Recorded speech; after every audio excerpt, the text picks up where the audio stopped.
Hello, everyone, and welcome to another live career coaching session with me, Professor Heather Austin. Oh boy, do we have an amazing session planned for you guys today. If you can hear me and you can see me and audio is coming through on your end, go ahead and give this video a big, huge thumbs up. Make sure you subscribe to this channel if you haven't already done so, and let us know in the chat where you are joining us from. I know a lot of you jumped in early. Love seeing all the familiar faces. Christopher is here. Marco, so happy to have you from Canada. Lindsay is here. She says, hi, Heather and Andy. I'm coming in from Maryland.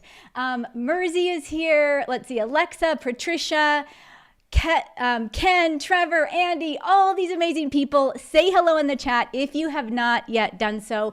Today, we are talking about mastering your career success, and I have my absolutely best friend in the career coaching space joining us here today. If you guys do not know Andy LaCivita, you've been under a rock, especially if you've been listening to career content for a while on YouTube. So Andy is my absolute favorite career coach.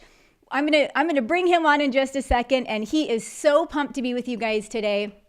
He's an experienced career coach, consultant, executive recruiter, and professional with a career spanning 35 years. If you guys didn't know this, he's made an impact on over 350 companies and 100,000 individuals in nearly 200 countries, right? And if you do not know his channel, we'll be sharing links and all that good stuff with you today. He has almost close to 300,000 subscribers on his channel. So he is joining us today to talk about, and we're calling this his already bestseller, the Zebra Code. I'm going to bring him on in just a second. This is his latest book. This is one of 3 books that he has actually written.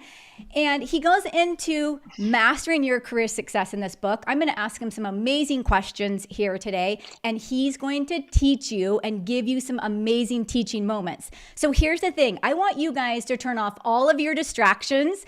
Turn off your phones if you have them on, put them on Do Not Disturb, close out any other tabs or the TV, turn it all off, because you guys are definitely going to want to stick around for today's session. We have amazing links for you to grab his new book today. We also have a link for you to join his book club that comes with some massive bonuses that you will not want to miss. So again, say hello in the chat. I'm going to bring Andy on, and he is going to join this party.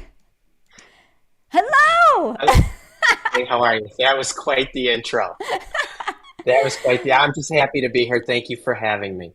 Oh my gosh, I love you so much, and I'm so glad you're here. And if you guys are pumped and know Andy, and we have been wanting to do a live training session together for a while. Andy and I actually became friends from YouTube like years and years and years ago. And we regularly meet and talk and chat about you guys and career development.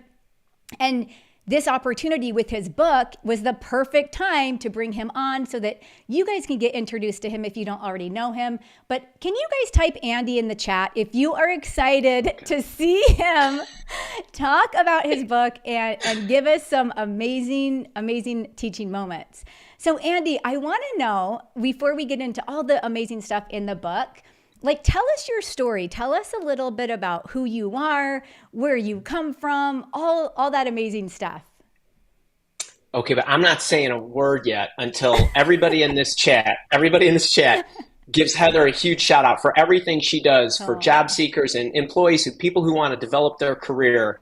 She works tirelessly. We both do, but she is, I tell you what, I know a lot of career coaches out there. She says I'm her BFF. She's my human treasure. I'm telling you. So, and not only all of you and everybody who I'm meeting for the first time, but if any of my people are here, make sure you support her and subscribe to her channel. I think you're going to get a ton out of it. I really do. And thank you for having me. And I'll be happy to share myself with you all if you'd like. Yeah. All right. So give her a huge shout out. All right. So raise your hand. I mean, I love to talk, but I don't love talking about me.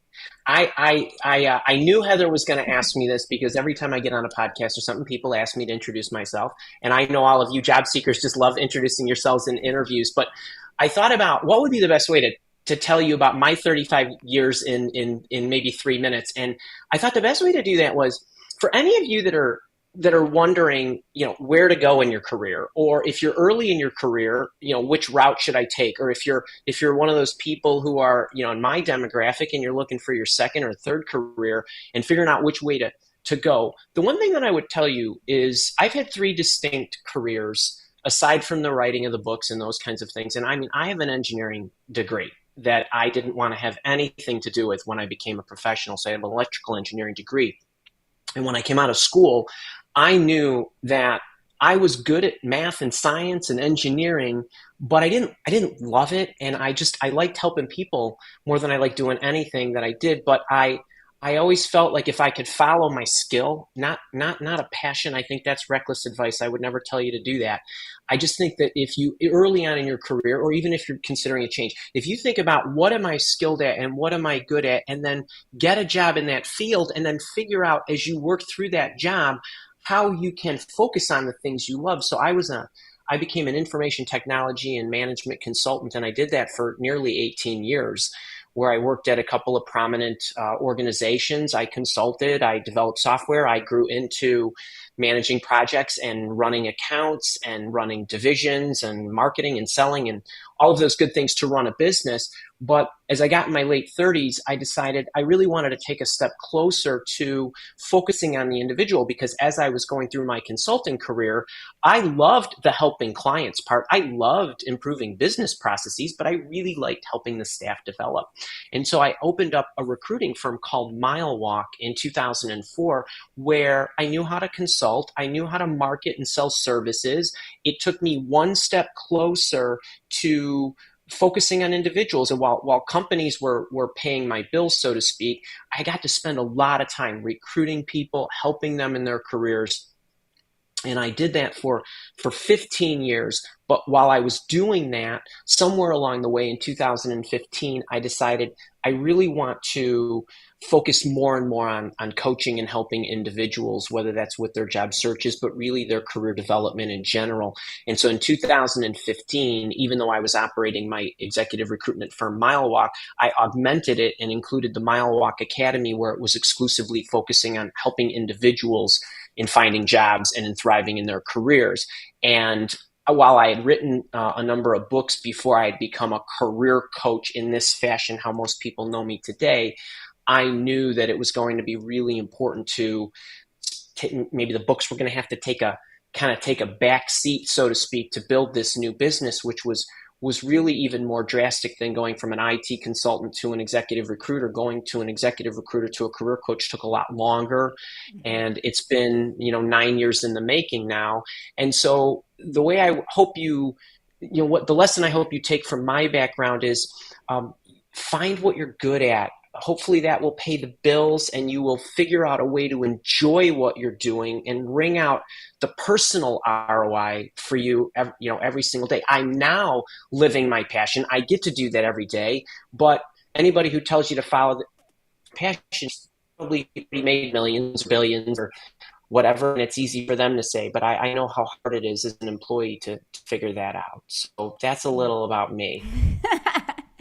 That was awesome. I love it. And don't you think it's so fascinating? And I tell my audience this, that we can come here and present to you and teach you on YouTube, that you're not with a corporation or a company and you're and just focused to like a certain small group of people. Like, we can come and share these messages on YouTube. And I feel like that's kind of what brought you and I together like we would have never known each other, we would have never probably crossed paths, and you have this one tool and this one resource that now we can communicate with each other. We can share our stories. We can teach job seekers and people that want to get into leadership. We can talk about your book. Like, so it's, I just love the journey, and I love to hear how you started and where you came from. And now we're here today. So tell us, so the Zebra Code, this is your newest book. And by the way, you guys, I'm going to just show you on the very back here. I Yes, you have a did. statement about the zebra code along with some other amazing people. But Hmm. let's talk a little bit about the zebra code because this is the newest book in your edition of books, right? Hmm. So tell us kind of the idea behind it. If the folks don't know, you did send me a picture the other day, and there was this cool little zebra on your. I'm like, it's on your desk. I'm like, that's so Hmm. cool. And Hmm. so, what was the inspiration for this book? Tell us a little bit about how it came to be. Hmm. Wait, great question. So I did write some other books, as you mentioned. People know me for interview intervention, and a lot of people know me for the hiring prophecies. I have another goal setting book as well. And so when as a career coach, it was always my goal to help people in their entire career. So finding jobs is one thing, and Heather does that well, and that's I do some of that as well. And I felt like I wanted to create this environment where people could find anything that they needed. And from my consulting career and running of my business with Mile Walk, I felt like I had really developed these leadership capabilities. And so once I had my kind of my job searching practice in place, I thought I want to now expand the Mile Walk Academy to help people thrive in their career. So let's handle one problem first. Let's help them find the right job, and then let's help them thrive in it. So one of the things that I'm a big believer in, you don't get it until you get into it. And so I didn't start out to write this book, this leadership book that will help you with your career development. I decided let's set up a leadership coaching program. So I did that in 2019.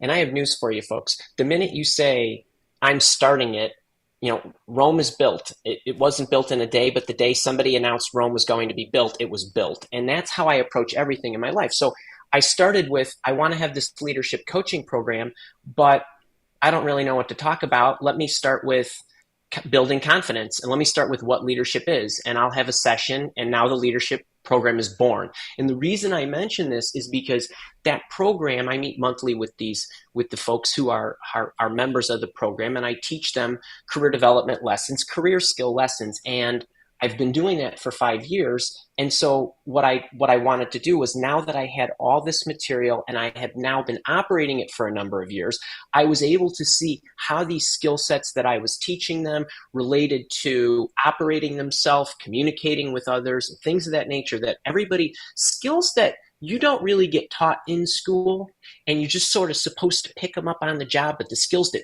really make you enjoy your career, accelerate faster, and enjoy it more. And so I started to look at all the things that I was building, and then I started to build a methodology. How does this fit together? What does this roadmap look like for somebody who wants to learn these skills? And so over the years, this methodology had evolved, and I thought, all right, it's time now to encapsulate it. Heather was holding it there in the book. And so my leadership coaching program, the Zebra Code, is the leadership coaching program in a book. And so when you talk about inspiration to write something, I don't know that I don't, I want to make sure you don't misunderstand what I'm saying. I don't get inspired to do something.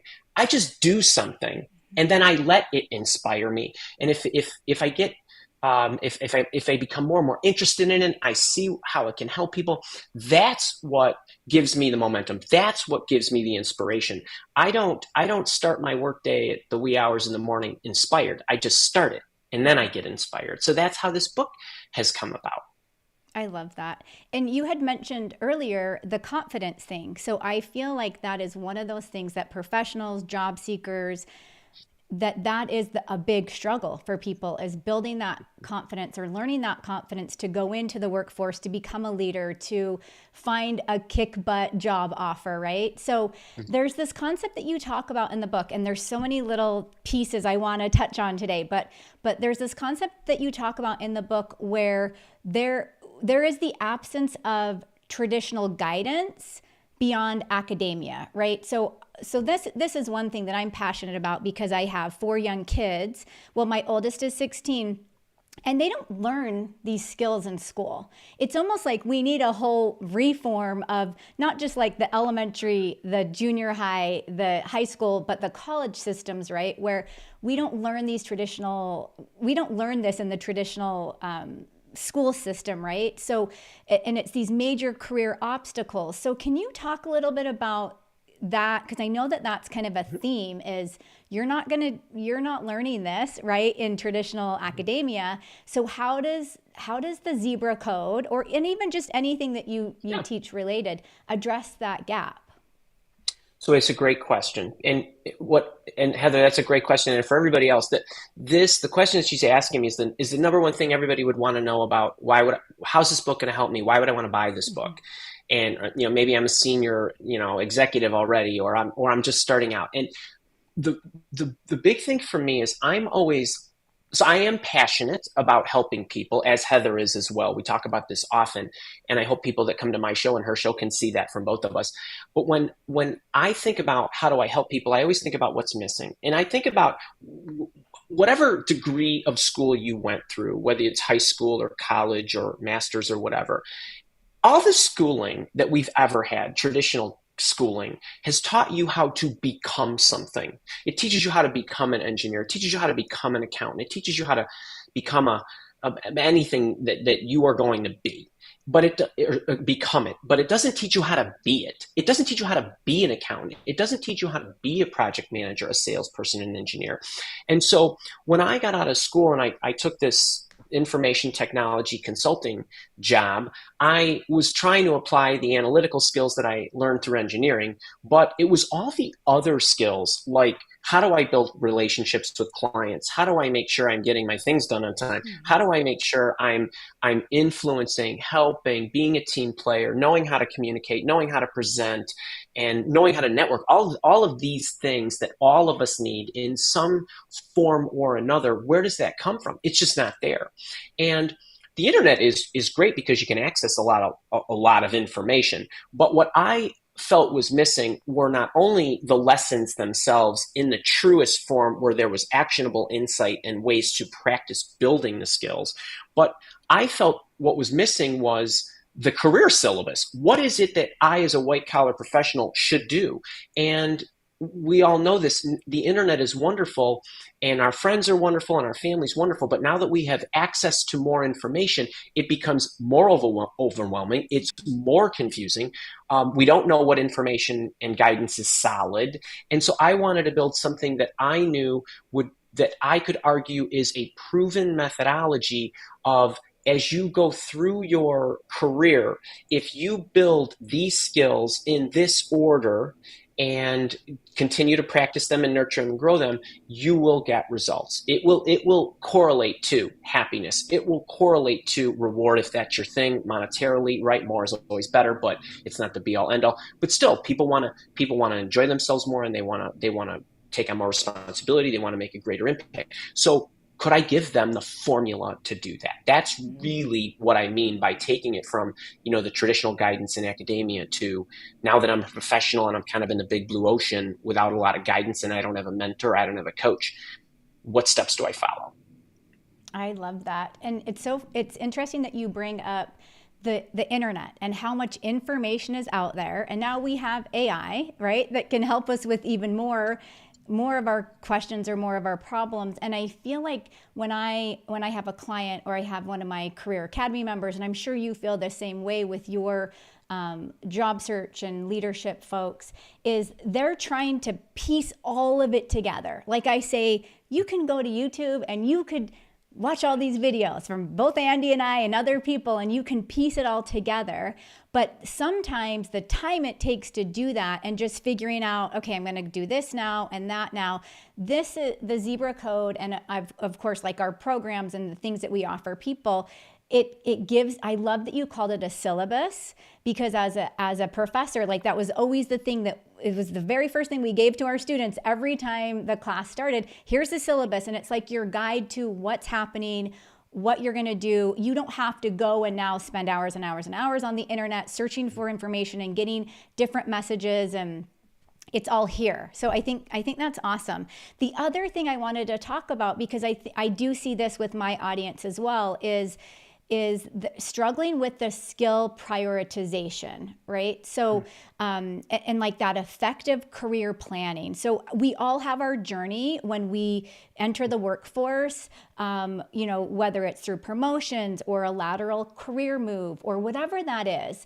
How would you explain like like that skill prioritization, and how do people effectively plan their careers?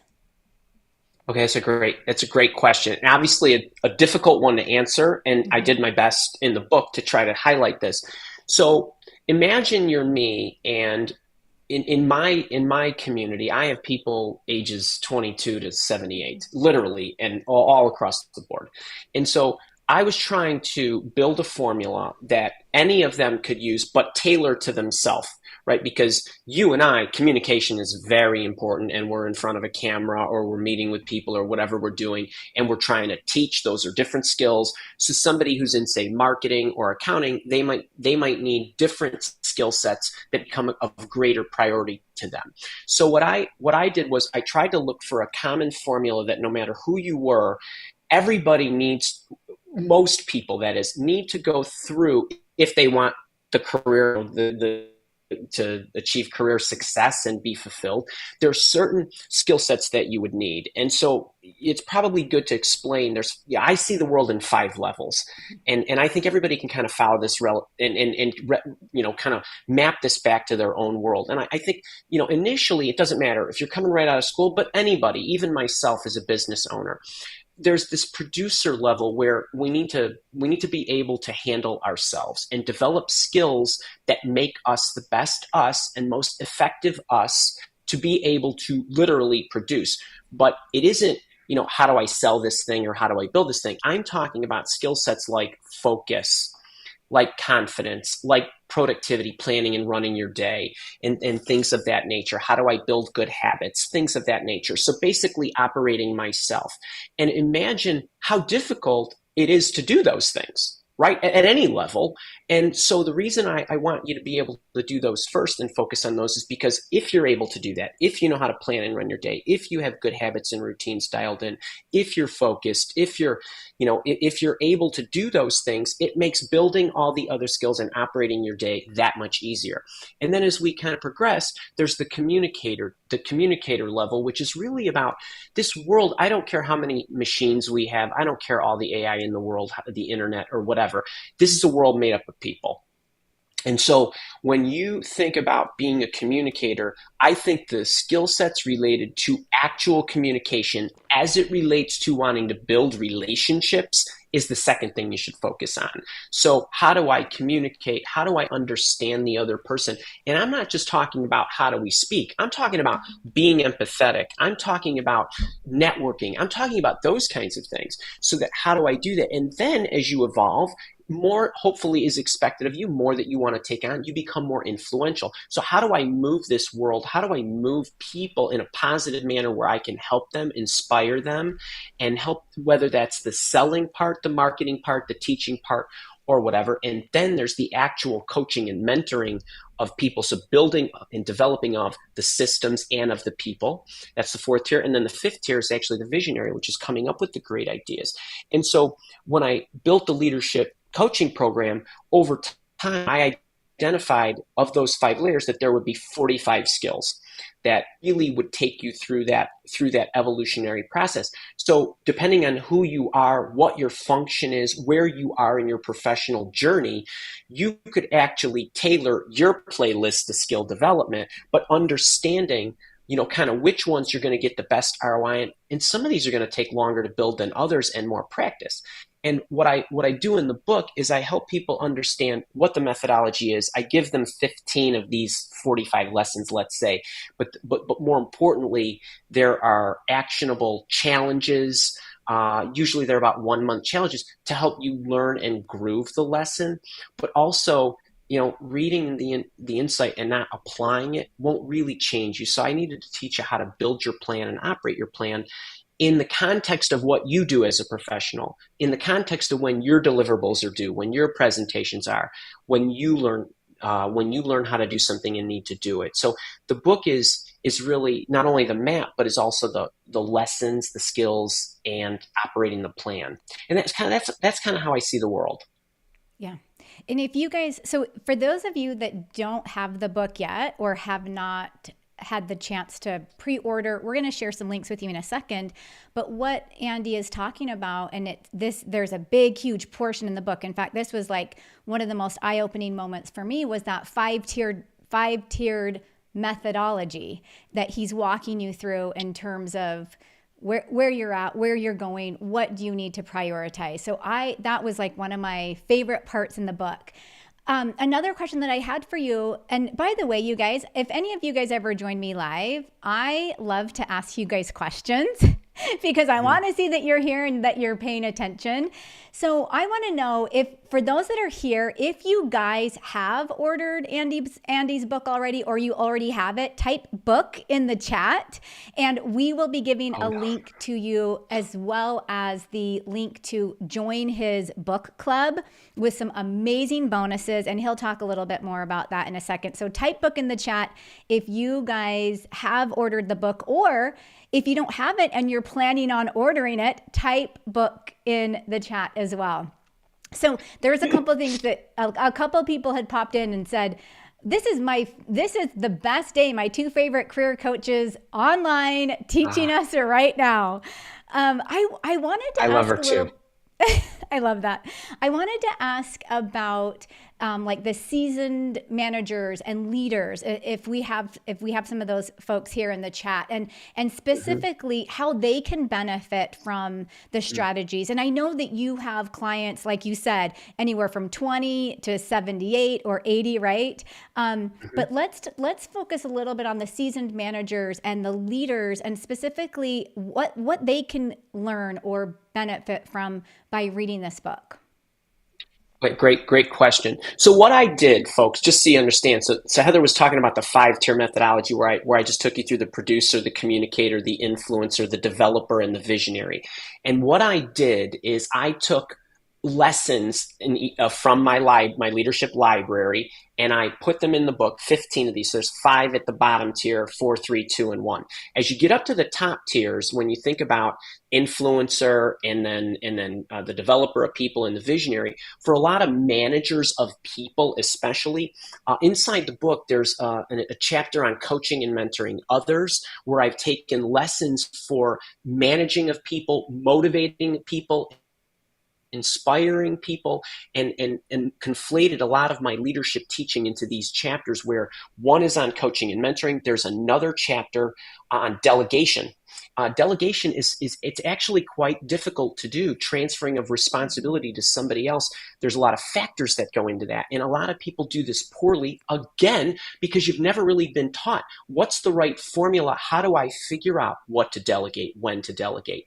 And I think, as we get up into the influential stage, there's also a chapter in there on how do you actually become a subject matter expert in whatever your function is. And I think in order to be an effective manager of people and a subject matter expert, whether internally or externally within your organization or externally within the market, you need to know, how do I actually master my trade fastest? Working 9 to 5, you're going to pick up stuff.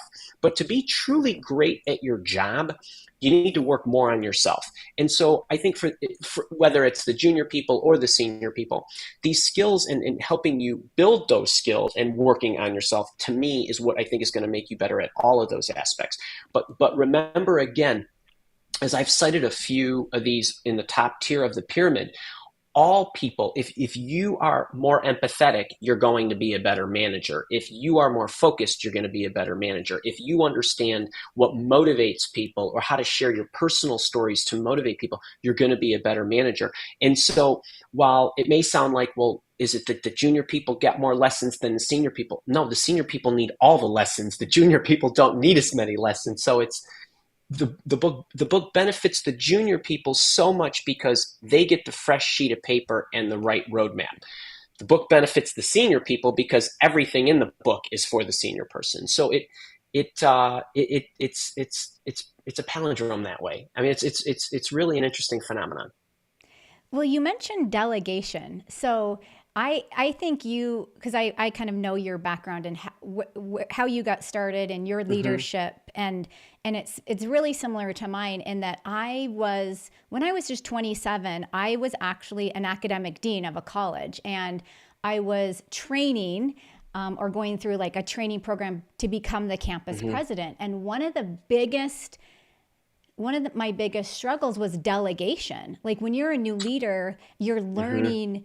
you're learning new things, and you're learning how to manage people, but more importantly, you do have to delegate because you can't do all the things, right? And I had a manager once tell me, Heather, you should actually be working less than all the people Mm-hmm. under you, right? And I feel like there's so much truth to that, but just learning delegation, it's so important as a leader. Okay, so in the book you have so many, I love your storytelling is so amazing, and you have like such a fantastic ability to relate to people, to share stories that are relatable. I know there's so many in the book, and this might be hard to pinpoint just one, but every time I'm like opening the book, I'm like, oh, he's talking about another person and another person. And I love stories. I love hearing about people's stories, but is there some, like a story in the book that you could touch on or just share with people about how they've successfully implemented the strategies that you teach? Oh, okay, wait, that's a great question. So one, I guess, let me draw just a few short stories that come to mind, because keep in mind, folks, the book comes out August 6th. So only so many people have access to these lessons or have been in my coaching program where they've learned the lessons that I've channeled into the book. But a few that come to mind. There's a woman, Jean, who I love, who I do a lot of work with. She's a lifetime member of my leadership coaching. And the reason this one resonated with me so much is, she is, by her own admission, she has ADD or an ADHD. And she said once she went through my productivity training, which is actually a chapter in the book, she said, I am so much more organized and I'm so much more efficient, and you really should contact the ADD ADHD Society and show them this program, because it would be so helpful to people who have trouble staying on track. There's another woman, Shelley. We were talking about minimum viable products and productivity, basically spending the least amount of time you possibly can to get a workable product living and breathing, so that you can get the world to benefit from something you created, or get your team to benefit from something you created. And what a lot of people do is they kind of hem and haw because they want their first release of something to be perfect, when the simple fact of the matter is you'll get it a lot better, a lot faster, the sooner you release it. Now, here again, we're not talking about, airplanes that need to get from point A to point B, and we need it to work 100% of the time. I'm talking about whether that's that screenplay you want to write, or a pet project you have, or something you just want to develop for your team. And she said, Andy, once I got done with this lesson in the book, basically that I taught her live and others, she says, I was able to launch my pet project within a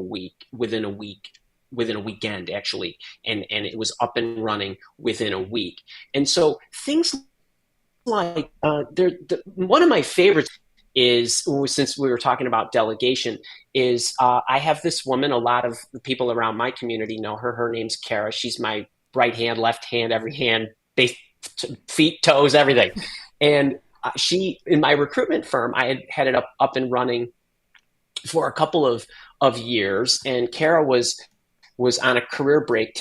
She had a couple of kids. She was in the middle of her career break, and she was on my recruitment newsletter, and she'd sent me a message, and she says, Andy, this is so great what you've done. I'm so happy for you that things are thriving. I very quickly said, hey, I could use some help. Do you want to come and help me part-time?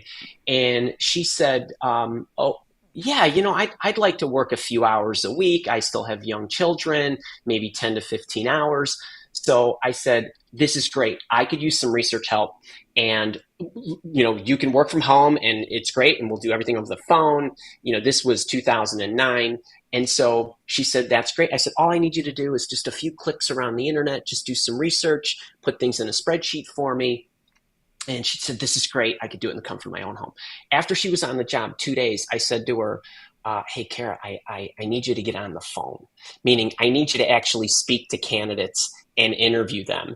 And I could hear the pigmentation in her face changing from the silence on the phone. That's how clear it was. She is incredibly awesome at systems and operations, and she basically runs all of that for us today, even still 15 years later. But I'll never forget this. So her job changed within 4 hours of her being on the job, and she had known nothing about recruitment.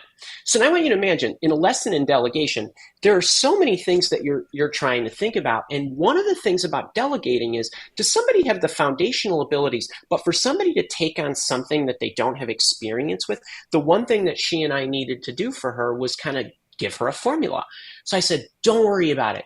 They'll pick up the phone, ask them this, and then they're going to give you one of three answers. And if they tell you this, you say this. And if they tell you this, you say this. And if they tell you this, you say this.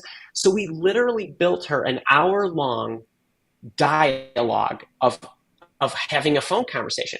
And all of a sudden, within a matter of a week, after having a handful of these calls, people would say to me, when they would then talk to me as the recruiter, they would say, it is so nice to be able to talk to a recruiter who actually knows what they're doing, who truly cares about us and gets what I do. Kara has an IT background as well.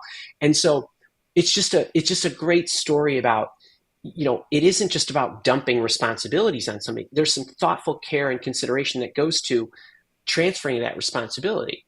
And so there's a lot of factors that go into it. It's just a great story about how, somebody might be ready, even if they've never tried it, and somebody who's got a lot of experience with it still might not be ready. Yeah. So those are a few stories that I think are kind of fun.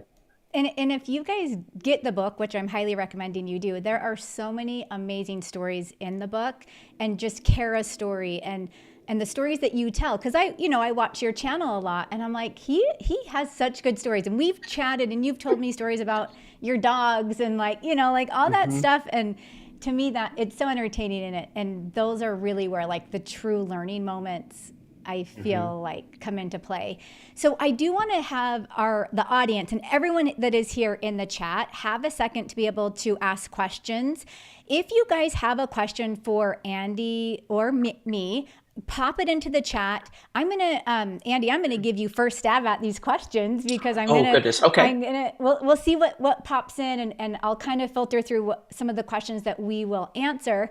But before we really dive into a full Q&A, there's still a couple other things I want to touch on in the book, because you talked a little bit about communication, right? And how communication is such an important part of your professional journey, right? And I feel like as we go throughout time, and I'm more of an extrovert, I feel like you alternate sometimes, because you've told me, we know our Myers-Briggs personality testing, right? And I feel like, well, sometimes I'm an introvert. It depends on if I've been around people for days and I just need some time alone. But let's touch on that communication and barriers that might come up for people and how they can overcome those barriers, right? We have the verbal, we have the written, we have, and how that can really play into someone's career development. Yeah, I think so. Okay. So wait, great question. And I think this is such a big issue, I mean, communication in general, that much of the book and much of my coaching program is dedicated to this, because we have never in our lives, any of us, ever had an experience that we were not at the absolute center of, right? Everything in your life has always happened in front of you or behind you or to the left or right of you. My feelings need to be communicated to you in order for you to understand. And it doesn't make you a bad person, none of us bad people. That's just a fact. So because we go through life that way, it's very, very difficult for us when we're communicating to understand the other person, because I communicate for a living, and my living is to teach you. That's what I'm passionate about, here to serve you and educate you and inspire you. In order for me to do that effectively, or anybody to do that, even if you want to go to your boss and pitch an idea, you need to understand how your boss thinks. You need to understand what the people you're coaching or mentoring or inspiring, or your customers, what their pain points are. And it's very, very difficult. So the first problem is people don't stop to think about that.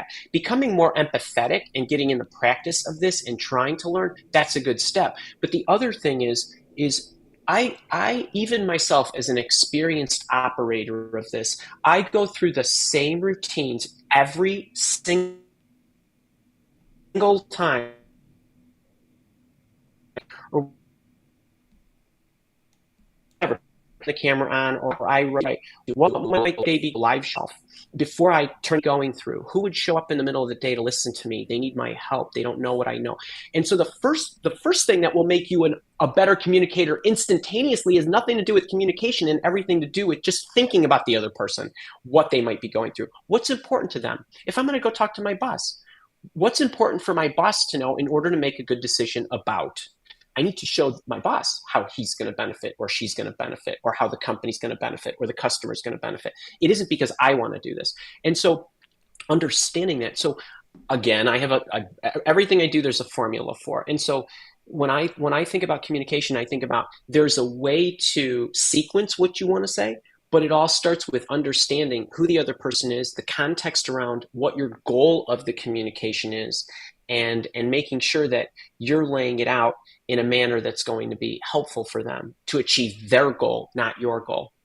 And that it's a big deal. And most people can't get past that, which then immediately makes them, even if they're great orators, bad communicators, because they talk about themselves and what it means to them instead of what it really means to you. And if somebody can't see their own transformation, they're not going to buy in. And that goes to anybody you're talking to, your customers, your teammate, your coworkers, the people you manage, anybody, people you serve. So powerful.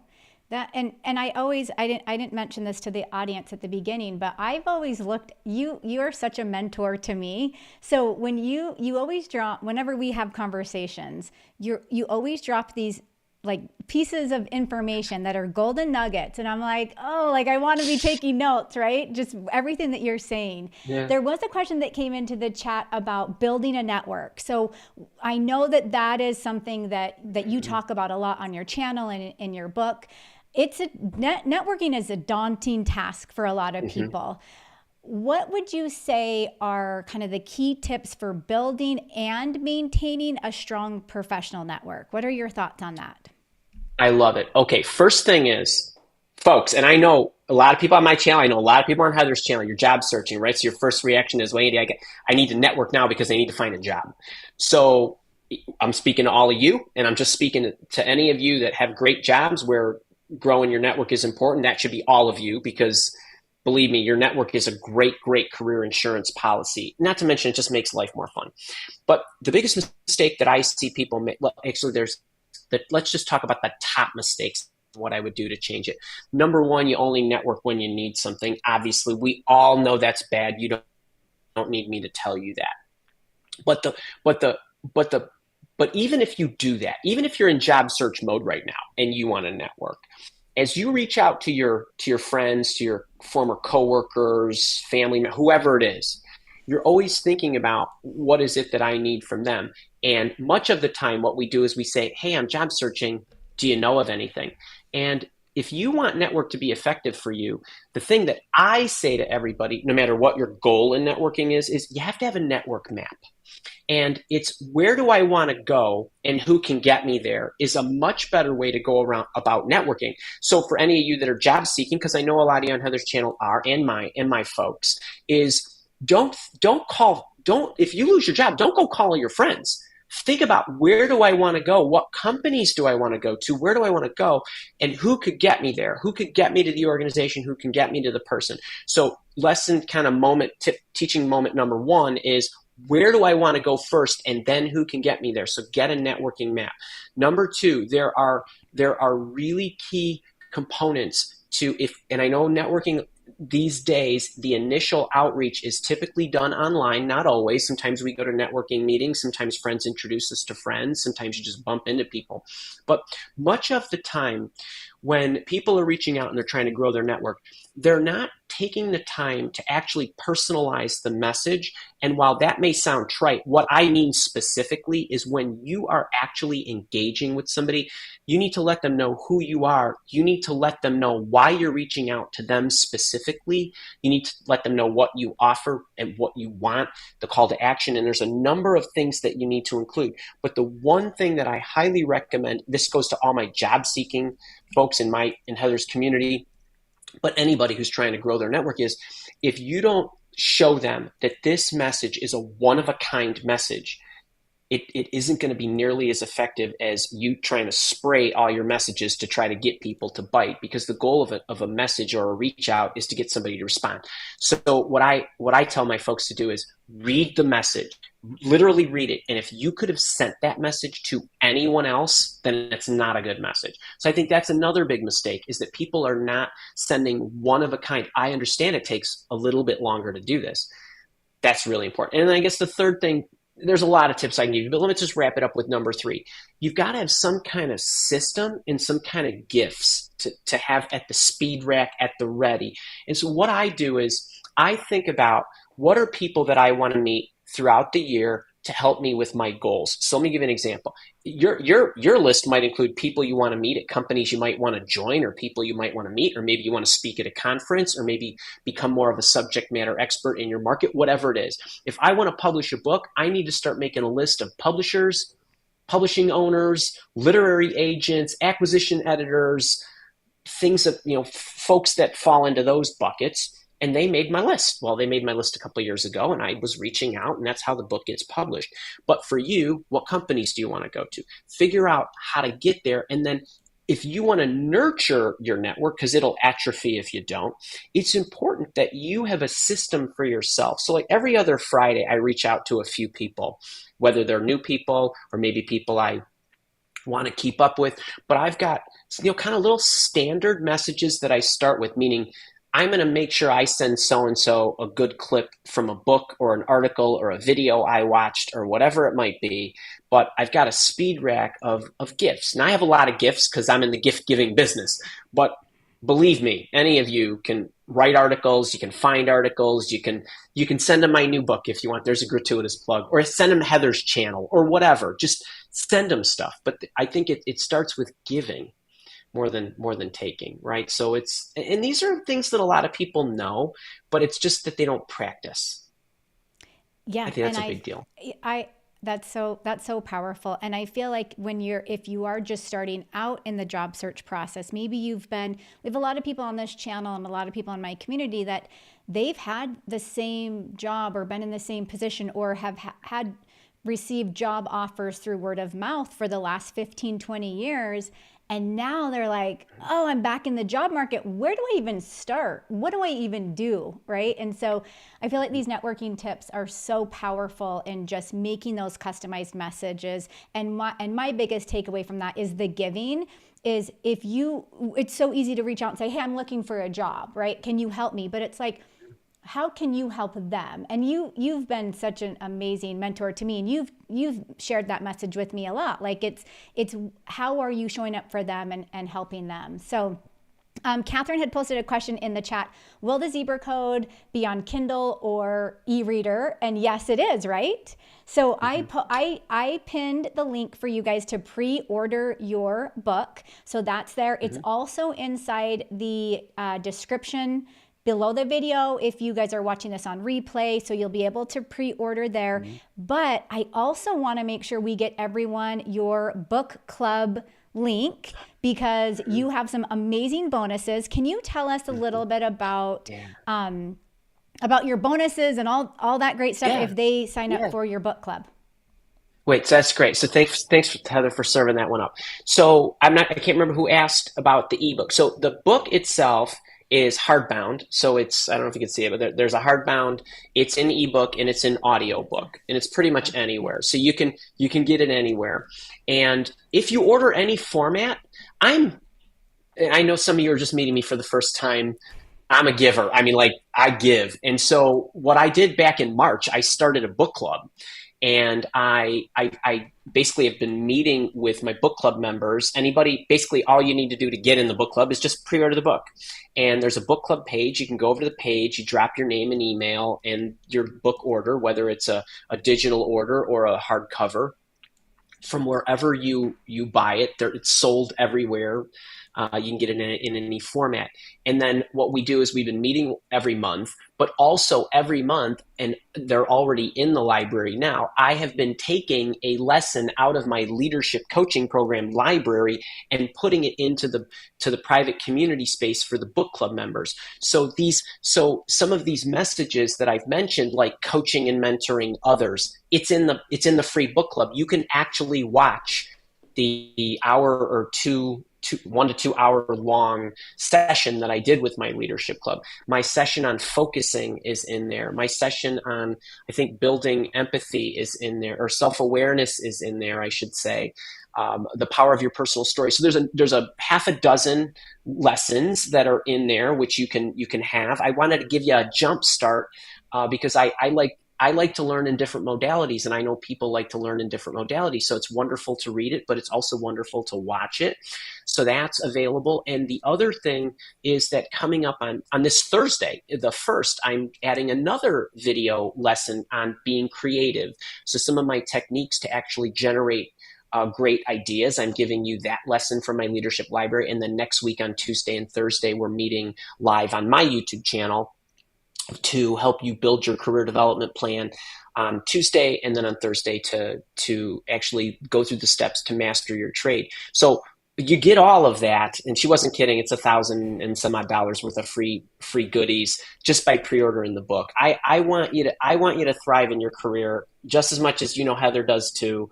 And so just buy the book anywhere, or pre-order the book anywhere. It'll be out next week, and you can join the book club right now, no waiting. Yeah, awesome. And you guys, we have all the links for you in the chat and in the description below the video. There's a couple last minute questions I want to address, and then I know we'll let you go on your way. And yeah. I'm so grateful for you to join us on this channel.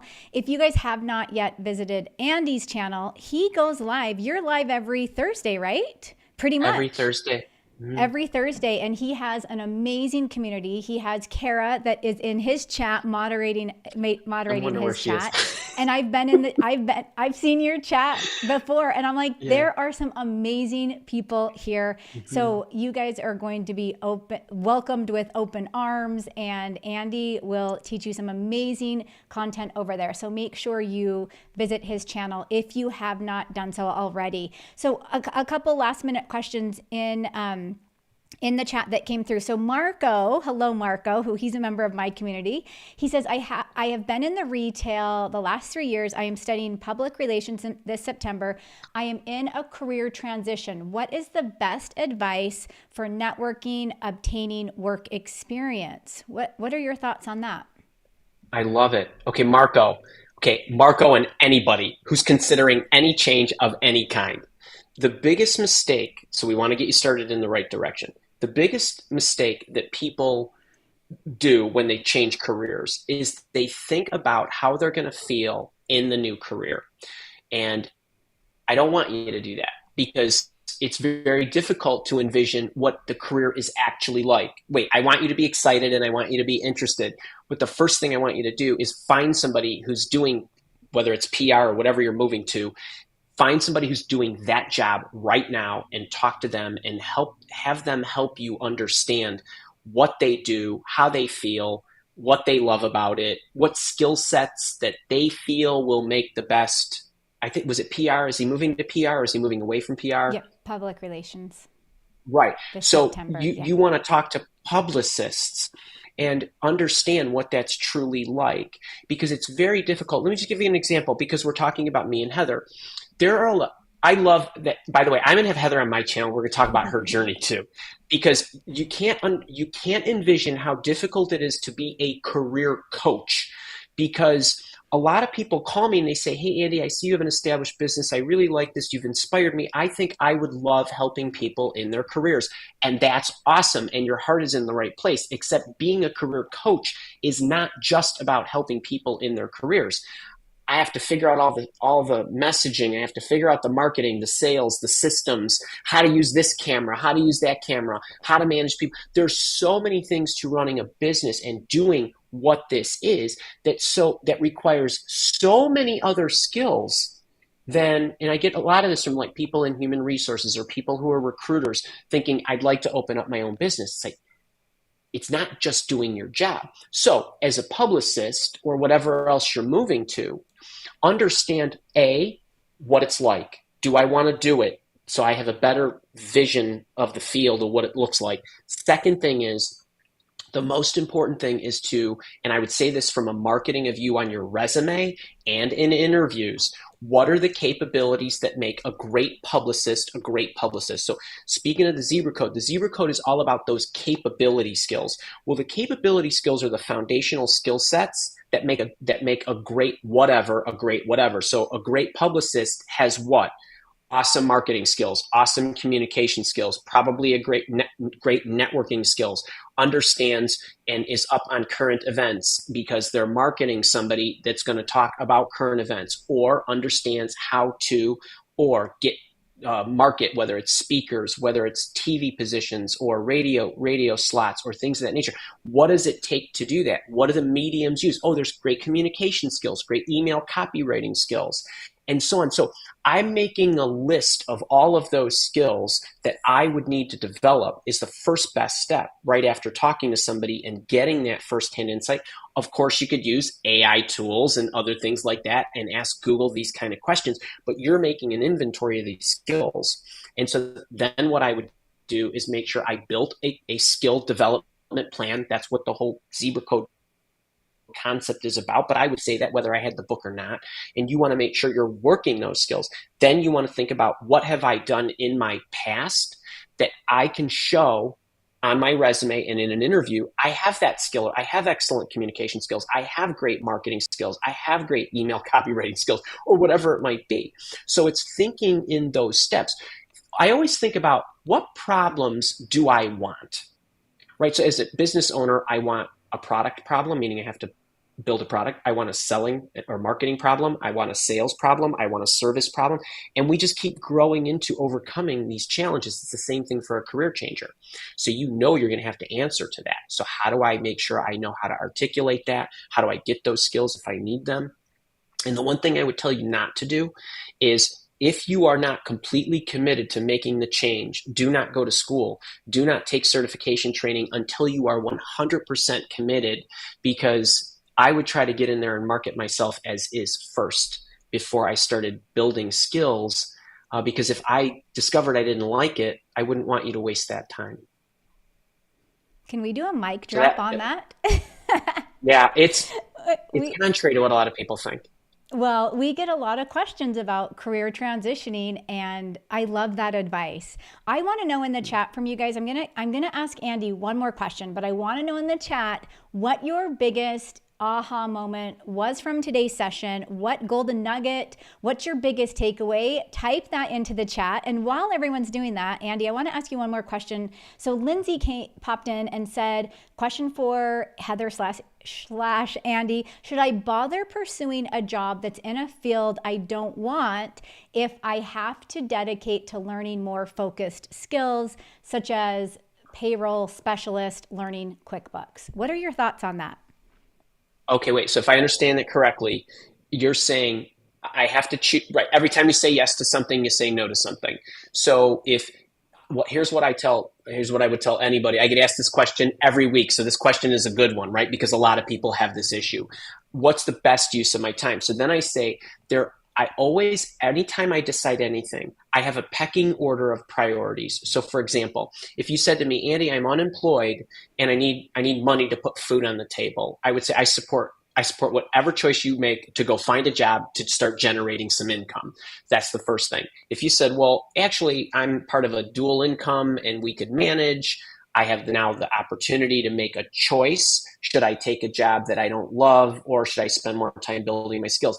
Then I say it's a function of, can you do both? So the job itself, I'm all about whatever I'm doing at any moment in time, I'm going to root out the personal ROI to death. Meaning if you're going to go through an experience, I want you to gain the benefits of the experience, right? So if you're going to do it, right? Learn from it. So if you take a job, is there a way for you to carve out time either outside that job or during the job as you do your work deliverables to where you can learn some of these other things? The one thing I haven't said, and this is probably a question that might be greatly embodied in in this answer is, well, Annie, well, how do I figure out how to make the time to develop the skills? So if for all of you that do have full-time jobs, and I build skills every single week because I pay myself first. So I don't know if you could see this, but I have a planner here to my left. It's always sitting here. It basically is my planner that operates my life, my week, and all my work deliverables and those kind of things. And every week I fill out my planner.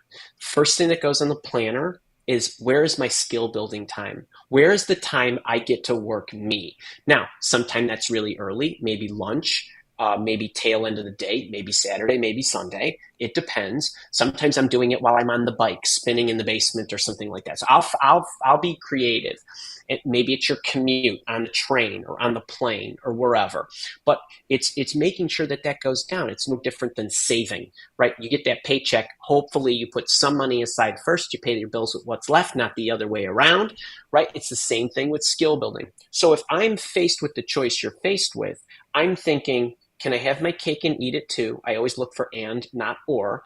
But if I take this job, will what I'm going to do in this job enable me to learn skills that I know I'm going to use in a job that I love, even though this might be a stepping stone or a temporary job? If that's not the case, and I decide I would rather spend more time building skills, personally, I would rather be building skills when I have live targets to practice them on. As an example, what do I mean? Well, it's one thing to practice your presentation skills. It's another thing to practice your presentation skills in advance of an actual presentation. So when I pay myself first, I'm always looking at, what skill do I need to build this week, this month? Do I have a book tour coming up? Do I need to practice my TV speaking skills? Well, I'm not practicing them 6 months ago. I'm practicing them now, kind of thing. And so that's how I look at all of that. So you always have some priority. Go from your pecking order. If you need the job, take the job. Figure out some time, on the side where you can build those skills. If you don't necessarily need the job, then allocate more time to building the skills that's going to get you the job that you want. And I always get asked, hey, I'm miserable in my job. Should I just quit? My happiness is the highest form of anything. That is the number one priority. So I'm going to let that drive me. Then it becomes a function of finances. So that's how I look at it. That's a great question. And I'm glad you asked it, because a lot of people have this problem. Yeah. Yeah. That's amazing. So some of the biggest takeaways: gifts while networking. Trevor said transitioning careers. Jackie said, I learned how to build a network by gifting. That is such a powerful message. Focus.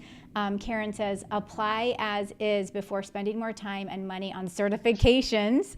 So great. Adrian says, I love when Andy said to start, then get inspired. He also says, done is better than perfect. And that goes back to that MVP concept in your book, which, again, you guys, if you have not done the pre-order, click on the link in the chat box if you're here with us live, or in the description below the video to pre-order. The book club bonuses that come with this book are amazing. It will change your life. This book, your coaching, all the amazing wisdom that you have to offer, is definitely a game changer, and I highly recommend you guys jump in and get his book. If you have not yet hit like on this video, make sure you do that.